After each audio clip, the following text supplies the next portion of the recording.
అక్క నమస్తే అక్క, ఏం పేరు అక్క? నా పేరు గీత అండి. ఏమండి? గీత. గీత గారు ఏం లేదు, మీకు చిన్న సర్వే చేస్తున్నాం. ఇప్పుడు మున్సిపల్ ఎలక్షన్స్ వస్తున్నాయి, అంటే greater Hyderabad municipal elections, GHMC. So survey చేస్తున్నాం కాబట్టి ఏంటక్క మీకు అంటే ఒక ఓటర్గా గత ప్రభుత్వం పరిపాలన బాగా అనిపిస్తుంది? ఎందుకంటే కేసీఆర్ 10 ఏళ్ళు పరిపాలన చేశారు, ఇప్పుడు కాంగ్రెస్ రేవంత్ రెడ్డి గారు చేస్తూ ఉన్నారు, బీజేపీ ఉంది, అదేవిధంగా పవన్ కళ్యాణ్ కూడా పార్టీ ఆఫీస్ ఓపెన్ చేసి ఆయన కూడా పోటీ కాదు కదా, అవును, కానీ బట్ ఆయన కూడా ఇక్కడ పోటీ చేస్తా అంటున్నాడు. అలాగే కవిత గారు టీఆర్ఎస్ పార్టీని ఆవిడ పెట్టుకున్నారు. ఎలా అనిపిస్తుంది, ఎవరు గెలిచే అవకాశాలు అనిపిస్తుంది ఇప్పుడు నెక్స్ట్ అంటారా? జిహెచ్ఎంసీలో చెప్పలేము, ఎందుకంటే ఈ ప్రభుత్వాలు ఎప్పుడు ఎలాగుంటాయి చెప్పలేము. వాళ్ళు వచ్చినప్పుడు కొన్ని చేశారు, వీళ్ళు వచ్చినప్పుడు కొన్ని చేశారు, చేయలేదని లేదు. కాకపోతే కేసీఆర్ ఉన్నప్పుడు కొంతమందికి ఇండ్లు ఇచ్చారు, డబుల్ బెడ్రూమ్ ఇచ్చారు, కరెంటు బాగుంది, వాటర్ బాగుంది. అప్పట్లో ఆ ప్రభుత్వం బాగానే అనిపించింది, బాగానే ఉన్నాయి. ఎవరికి ఏ కంప్లైంట్స్ లేవు, పెన్షన్లు కూడా ఏ కంప్లైంట్స్ లేవు. వీళ్ళు వచ్చిరు కానీ ఇంతవరకు పెన్షన్ అమలు కాలేదు, ఇంకా రేషన్ కార్డులు ఇది కాలేదు, మళ్ళీ కరెంటు సరిగా లేదు, వాటర్ సరిగా లేదు. ఎటు చూసినా గొడవలు అట్లాంటివే ఉన్నాయి తప్పితే ఏది లేదు. నాకు మహిళలకి మరి ఆ బస్సు ఒకటి ఇచ్చాడు, అది మాత్రం బస్సు ఒకటి ఇచ్చాడు, రేషన్ ఇచ్చాడు, ఇంకొకటి మన నెక్స్ట్ రేషన్ ఒకటి, కరెంట్ ఒకటి, కరెంట్ ఒకటి, రేషన్ ఒకటి, బస్సు ఒకటి, ఈ 3 ఇచ్చాడు ఈ ప్రభుత్వం. దాని మూలన జనాలు లేడీస్ ఎక్కువ ఆకర్షణ అయిపోతున్నారు, దానికోసమే బస్సులు ఒకటి ఇచ్చాడు, రేషన్. బాగా వాడుకునే వాళ్ళైతే మంచిగానే వాడుకుంటున్నారు, వాడుకున్నంత లేడీస్ అయితే బాగా వాడుతున్నారు. అది వీళ్ళు ఊరికే ఏమి ఇవ్వరండి. ఇప్పుడు మనకు ఫ్రీ ఇచ్చారు, ఈ ఫ్రీలోనే వాళ్ళకి పెంచారు. ఎవరైనా ప్రభుత్వము ఫ్రీగా అయితే ఏ చేయరు, మన డబ్బులతోనే మనకే ఇస్తారు అంతే. తెలియని వాళ్ళు ఏమంటారు, ఆ ప్రభుత్వం ఒకటి చేశారు, ఈ ప్రభుత్వం ఒకటి చేశారని అటు ఇటు సగం ఇటు ఉంటారు అంతే. తప్పితే చాలా పెరిగాయండి, గ్యాస్ అయితే టూ మచ్ పెరిగింది. ఫస్ట్ లో ఎంత ఉండే 7, 8 ఇట్లా పెరుగుకుంటూ వచ్చింది. నాకు తెలిసి అయితే 1000 రూపీస్. ఇప్పుడైతే ఇంటికి వచ్చి చేసినందుకు 1050. వాళ్ళు ఇష్టం వచ్చినట్టు తీసుకుంటారు. మళ్ళీ మనం ఆన్లైన్ బుక్ చేస్తే ఆన్లైన్ కాదు, ఇంటి తీసుకొని పోవాలి, ఎవరినైనా అడుక్కొని పోవాలి, అక్కడ పోయి గ్యాస్ తెచ్చుకోవాలి. ఈసారి అయితే గ్యాస్ ప్రాబ్లం చాలా వచ్చిందండి. సబ్సిడీ ఒకసారి 2 సార్లు ఏమో వచ్చింది, మళ్ళీ రాలేదు. పర్ఫెక్ట్ గా ఒక బస్ ఫ్రీ ఒకటే నడుస్తుంది, రేషన్ ఒకటి, కరెంట్ ఒకటి, ఈ 3 నడుస్తున్నాయి. మరి ఇప్పుడు ఉన్నటువంటి రేవంత్ రెడ్డి ప్రభుత్వాన్ని కానీ గతంలో ఉన్నటువంటి కేసీఆర్ ప్రభుత్వాన్ని పోల్చుకుంటే ఎవరు బెటర్ అనిపిస్తుంది? ఇంతకు ముందు ప్రభుత్వమే మంచిగా అనిపిస్తుంది. అప్పుడైతే డెవలప్మెంట్ ఏ సమస్యలు లేవు, డెవలప్మెంట్ అయితే ఉంది, లేదని లేదు. చేసిరు, వాళ్ళు ఎక్కడో ఒక చోట చేసిరు, చేయలేదని చేశారు. సో మరి ఇప్పుడు పవన్ కళ్యాణ్ కూడా అంటున్నాడు, మరి మనం కూడా పవన్ కళ్యాణ్ గురించి అయితే నాకు తెలియదండి. ఆయన వేరే చోట బాగానే చేస్తున్నాడు, మంచి రెస్పాన్స్ ఉంది, ఆయన అందరూ మెచ్చుకుంటున్నారు, ఆంధ్రాలో మెచ్చుకుంటున్నారు. అతను వచ్చి మనకు చేస్తా అంటే మనం వద్దనడానికి లేదు. ఎవరైనా సరే మనకు మంచి కావాలి అంతే. సో మరి కవిత గారి గురించి అయితే నేను చెప్పలేను, నాకు తెలియదు కూడా. వాళ్ళ ప్రభుత్వం, వాళ్ళ డాడీ, వాళ్ళ అన్నయ్య, వాళ్ళందరూ బాగానే చేశారు కదా, వచ్చారు. అది వాళ్ళ ప్రాబ్లం, అది మనం ఏం చెప్పలేము. అందరికి ఉంటాయి, ఇల్లు అనగా అందరికి ఉంటాయి, వాళ్ళకి ఏదో ఉన్నాయి, అది మనం ఏం చెప్పలేము, మనకు తెలియదు. మరి ఇప్పుడు మీ సుభాష్ నగరం ఇది? మాది చింతలండి. సరే, మరి ఇక్కడ అంటే ఇదంతా కుత్బుల్లాపూర్ నియోజకవర్గం కదా, వాటర్ ప్రాబ్లమ్ కానీ దోమలు కానీ ఎలా ఉంది? దోమలు విపరీతమే, వాటర్ ప్రాబ్లం అయితే విపరీతం. ఈసారి ఎప్పుడు లేదండి, నేను పుట్టి ఇంత పెద్దగా అయ్యాను, ఎక్కడ కానీ వాటర్ సమస్య లేదు. ఈసారి ప్రతి చోట వాటర్ ప్రాబ్లం ఉంది. ఓన్లీ మంజీరా వాటర్ వస్తేనే వాడుకోవాలి, లేకపోతే ట్యాంకర్లు తెప్పించుకోవాలి, అదే తప్పితే వేరే లేదు. భూగర్భంలో ఏ వాటర్ లేదండి, ప్రతి ఒక్కరు ఇంకిపోయినాయి. ఇంకుడు గుంతలు ఎవరికి లేవు. వాటర్ ప్రాబ్లం చాలా అంటే చాలా ఉంది.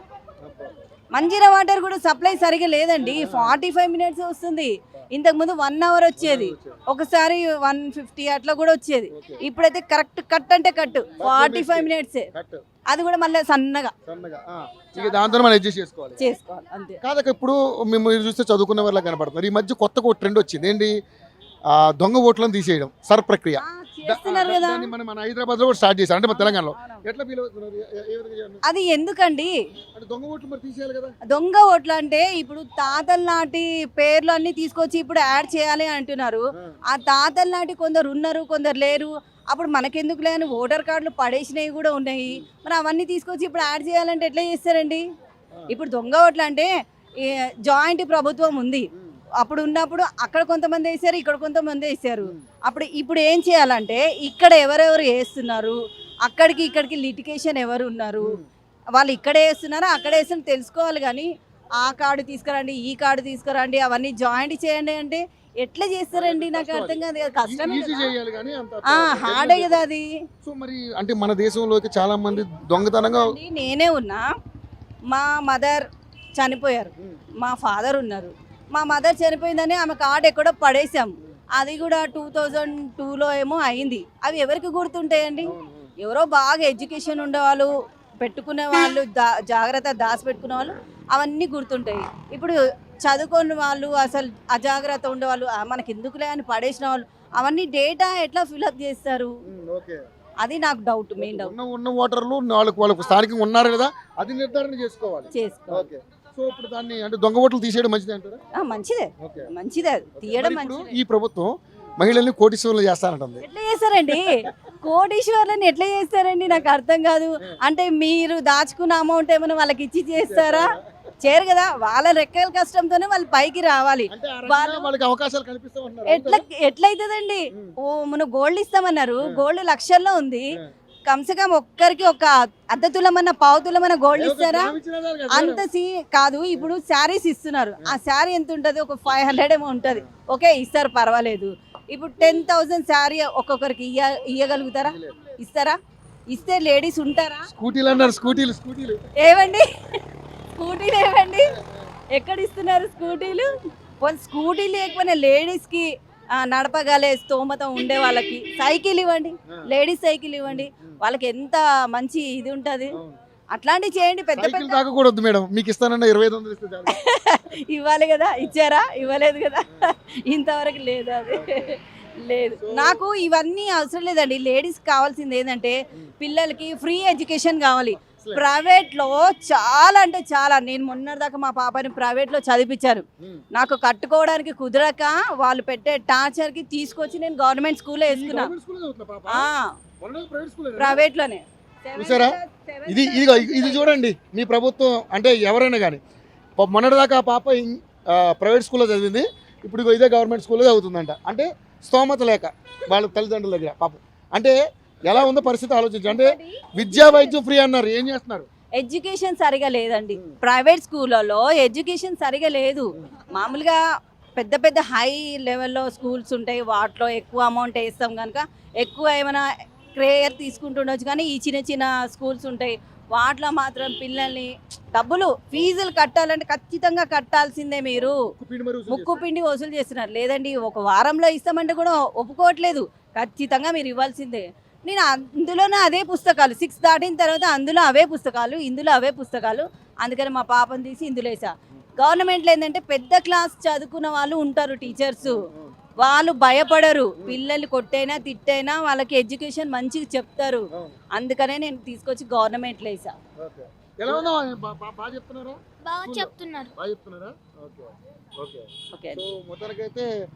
అంటే స్తోమత లేక ఈరోజు మళ్ళీ అంటే జీవన పరిణామాలు అని కూడా కాదండి. నేను అందరికి చెప్పేది ఏంటంటే మన పిల్లల్ని మనకు ఛాన్స్ ఇచ్చారు గవర్నమెంట్ వాళ్ళు.